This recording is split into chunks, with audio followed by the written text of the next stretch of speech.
L'objet de la rencontre, c'est que dans le cadre du plan d'action du Centre national de la fonction publique locale et de la formation qui a été créé par le chef de l'État, le président Macky Sall, décret 669 du 25 mai 2021, il a été arrêté dans une démarche participative et inclusive d'aller à la rencontre des acteurs des territoires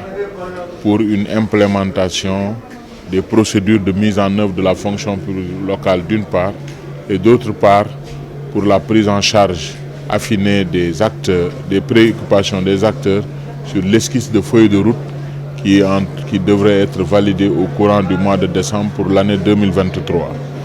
Effectivement, aujourd'hui, nous sommes dans cette vieille région de Saint-Louis qui est l'une des plus anciennes en termes de tradition de décentralisation au Sénégal, où nous avons eu un dialogue fructueux avec les acteurs qui nous a permis d'avoir une moisson et des contributions de haute facture ainsi que des convergences de points de vue sous la présidence de M. le gouverneur et de la présence de l'ensemble des acteurs, qui nous a permis en tout cas d'être très optimistes par rapport à l'effectivité imminente de la fonction publique locale dans sa phase de consolidation. Je dois rappeler que la loi a été votée en 2011. Ça fait quand même plus de 10 ans que cette loi est votée. Mais compte tenu de la complexité de la chose et de la présence de plusieurs acteurs à plusieurs échelons, c'est important que depuis ce nouveau virage et cette vieille doléance des acteurs de la décentralisation ainsi que des travailleurs des collectivités pour la mise en place d'une structure dédiée à la mise en œuvre de la fonction publique locale, associée aujourd'hui, selon la volonté de l'autorité, à la mise en œuvre de la stratégie nationale de la formation dans le secteur de la décentralisation. Nous avons tous les outils aujourd'hui pour passer effectivement dans cette phase active et pour plus tard, une fois que cette situation de référence et ce passif sera déjà géré, qu'on soit plus dans une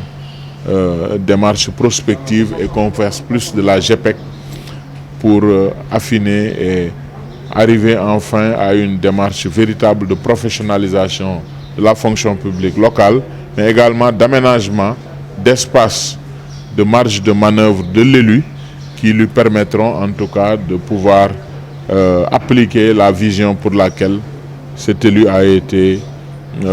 donc porté à la tête de la collectivité. Cette rencontre nous a permis de discuter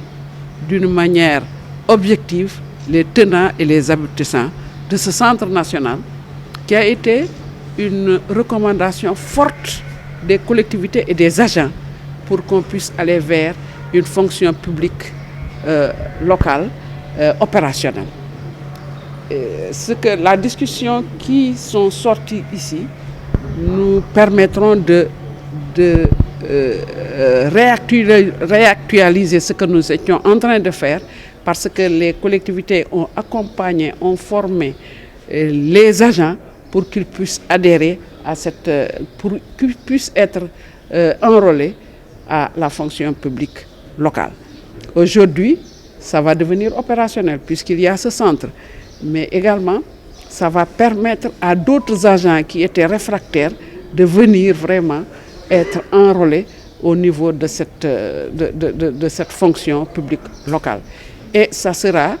quelque chose d'équitable pour ces agents, mais également une bonne fonctionnalité au niveau des collectivités territoriales.